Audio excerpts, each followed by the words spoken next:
Hello, I'm Pastor Dave DeNoon of the First Congregational Church of Webster Groves, Missouri, and these are your weekend announcements for Saturday, November 21st, 2020.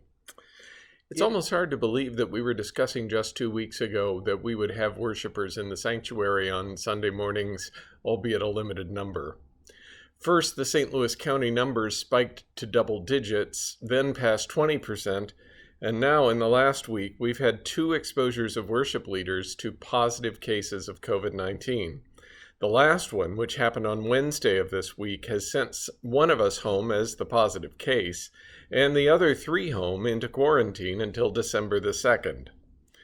We'll all get tested and keep you apprised of the situation, but needless to say, even sanctuary worship for worship leaders only is out of the question for a while. So, tomorrow, please plan to gather for worship at 10 o'clock on either Zoom or the YouTube platform. Links are provided below, or make a note of the URLs that you see on the screen right now.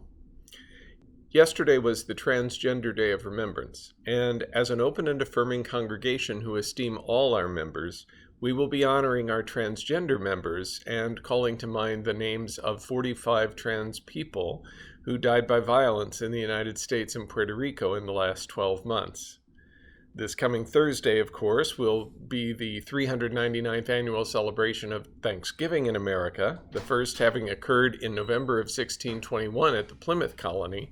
So tomorrow is also Thanksgiving Sunday. But perhaps even more significantly, it is Reign of Christ Sunday, the last Sunday of the Christian liturgical calendar. My sermon will be based on the so-called parable of the sheep and the goats in Matthew chapter 25. I will be bringing together in one message all 3 observances that I've mentioned. Music, though pre-recorded for other worship settings this past spring, will be pertinent to the Reign of Christ and will feature the voices of Leon Burke III and Jennifer Jones. I mentioned the 399th Thanksgiving in America a moment ago. Beginning this Wednesday, you will be able to stream at your leisure a very special worship service led by Pastor Elston McCowan, who is our Thanksgiving preacher, and including not only the beautiful altarscape you see here by Dana Romice, but also, if everything goes as planned, some magnificent gospel music by Pastor Joyce Haynes McCowan, who is not only a church member, not only Pastor Elston's spouse, but also the student minister at Kirkwood United Church of Christ, who have very graciously allowed us to co-opt her to our own praise-filled purposes. We're hoping, but haven't yet been able to make the recordings we were counting on doing tomorrow morning after worship. So keep your eye on our Facebook page and YouTube channel for this very special Thanksgiving, which we think is going to be made even more special by Pastor Joyce's voice. You might also want to check out the Thanksgiving video offering by the Interfaith Partnership of St. Louis. I've included information about it in the text below, and it will be available starting Tuesday evening.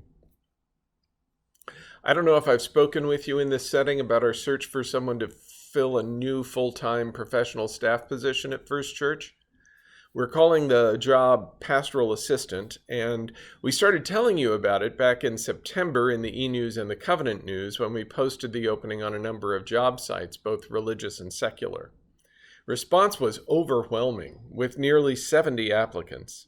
Our search committee consists of moderator Mark Edwards, moderator-elect and Parish Life Ministry Chair Joan Musbach, Chair of the Christian Education Ministry Pat Doyle-Grace, and Christian Ed member Rosemary Hensley. Also Facility and Finance Ministry Chair Diane McLean, and me.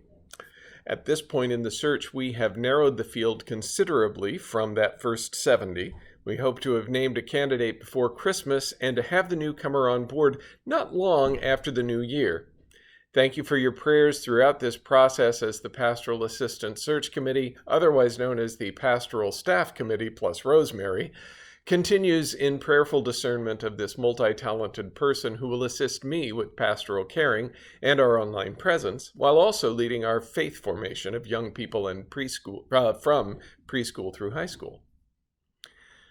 With the changes in plans for Sunday mornings for the next 2 weeks, I am swamped by the spiritual and mental gear shifting, so I'm going to have to cut these announcements short for today.